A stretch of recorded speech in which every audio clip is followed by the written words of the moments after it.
think one of the reasons why we don't want to take that year off for ourselves is we put timelines are kind of imposed on us.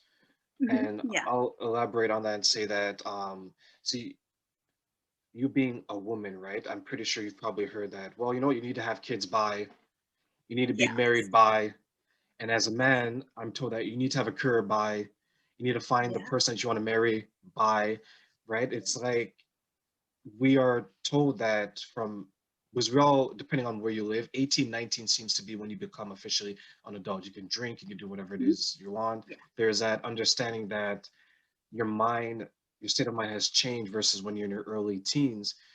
But I think the 20s, as you mentioned, 25 to 45, it seems like in our 20s, there's this mountain of confusion because we know from when we hit 20 until we hit 30, the expectation from those around us, from society, from our family members, from our parents, that we need to accomplish a lot more from 20 to 30 than we ever did from 0 to 19. yeah, yeah, absolutely. That is a brilliant point that you touch on.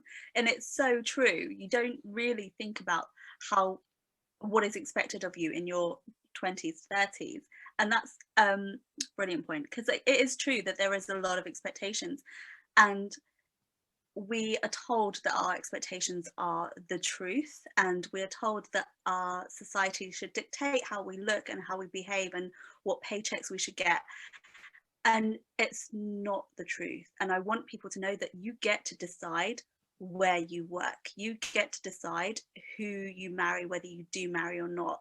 You get to decide whether you have kids on your own or don't have kids. And it is a choice that you get to make yourself, and nobody can dictate that answer for you.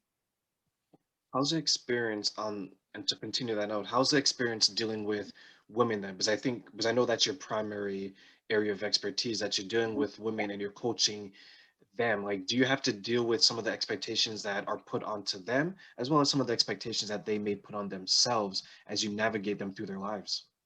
Yeah, absolutely. And I think I because I work with women, so I always feel a lot of it is down to emotions. A lot of it is down to fear. A lot of it is down to, well, I definitely couldn't do that because I haven't set my life up that way.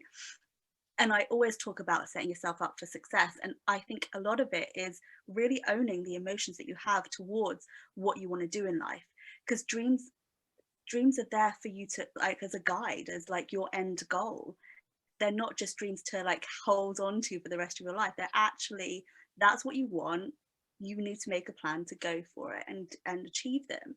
And I think women, like, have that belief that they should be at home and that they should look after the kids and their husbands, and they come second, third, fourth down the line. And I think for women there's a lot of guilt around that. There's a lot of emotional baggage with that, and overcoming that is one of the things that I love walking women through, and I love supporting them through, because on the other side is pure freedom, and you are so much happier when you make your rules, when you decide what you do when you wake up, you decide your timeline, you get to decide whether you want kids or not, want a career or not. It's entirely up to you, and that ownership and that power, it means the world to a lot of women, and that's why I love supporting them through.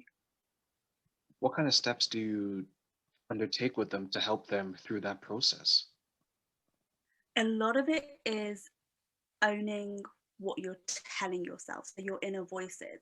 A lot of the time we tell ourselves we can't, or we shouldn't, or we don't have time, or we're too broke. And all of those things are things that we've said to ourselves a million times over and over and over again. And it's about reframing those things. It's about, well, am I really broke, or do I just spend my money in the wrong places? Do I not actually have time, or am I using my time incorrectly and not working towards the things that I want? Working towards the things that other people want me to work on?